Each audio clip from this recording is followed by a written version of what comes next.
salam sepak bola. Oke, di video ini gue akan membahas tentang Los Galacticos baru, yaitu Paris Saint-Germain.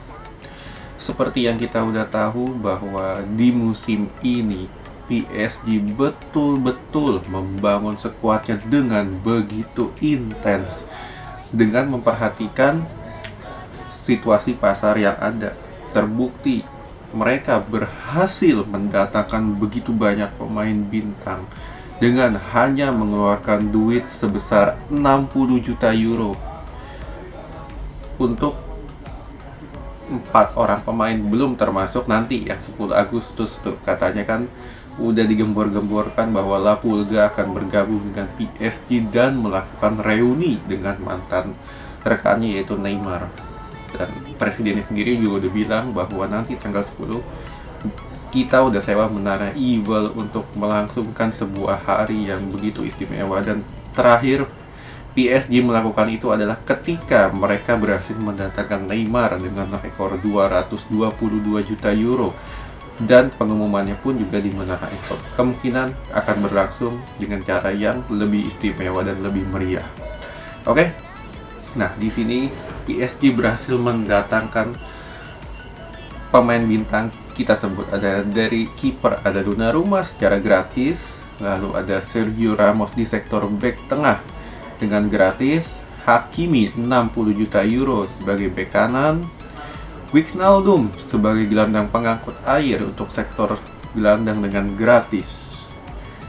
Nah, belum lagi ditambah pemain-pemain yang sedang memasuki usia emas. Kita tahu masih ada Mbappe, masih ada Neymar, belum juga masih ada Verratti di sektor gelandang tengah. Sedangkan di duet bek tengah Kimpembe dengan Marquinhos ini juga sedang matang-matangnya.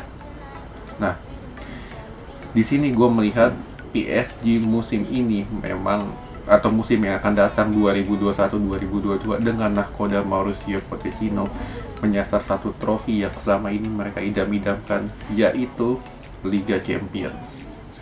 Nah, di sini gue akan membahas bagaimana taktik dan formasi seperti apa yang akan dilakukan oleh Pochettino terhadap PSG-nya yang baru dalam tanda kutip, dengan asumsi La Pulga datang tanggal 10 Agustus nanti. Oke? Nah, di sini gue udah bikin secara taktik dengan formasi 4-2-3-1, yaitu di sektor back kanan ada Hakimi, sebelumnya di kiper ada sudah pasti Donnarumma akan bermain di bawah Mistar.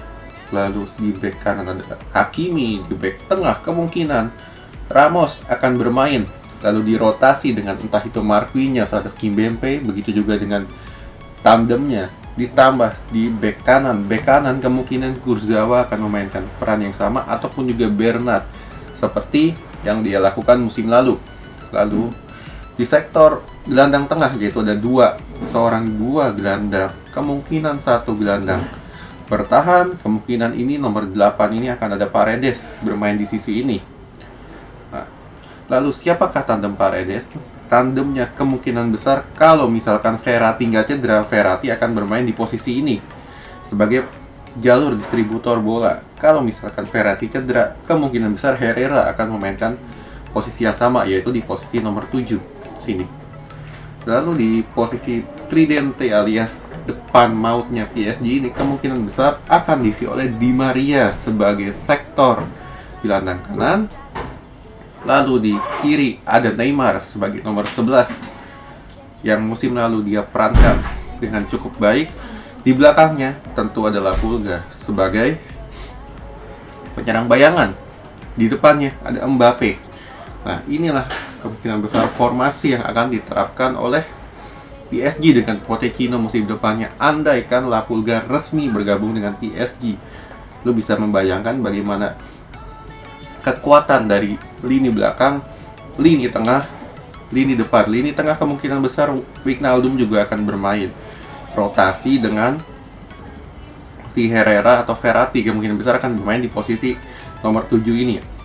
Nah, kita akan membahas formasi depannya. Formasi depannya kemungkinan besar Messi akan bermain agak maju ke depan, bersandem dengan Mbappe seperti ini secara bermain.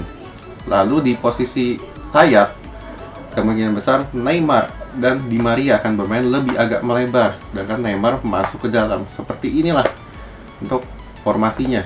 Nah, kayak gini. Kalau misalkan PSG ini akan melakukan penyerangan, Di Maria agak mundur ke belakang, lalu Paredes bersanding di depan defender, lalu Wijnaldum membantu penyerangan. Seperti ini.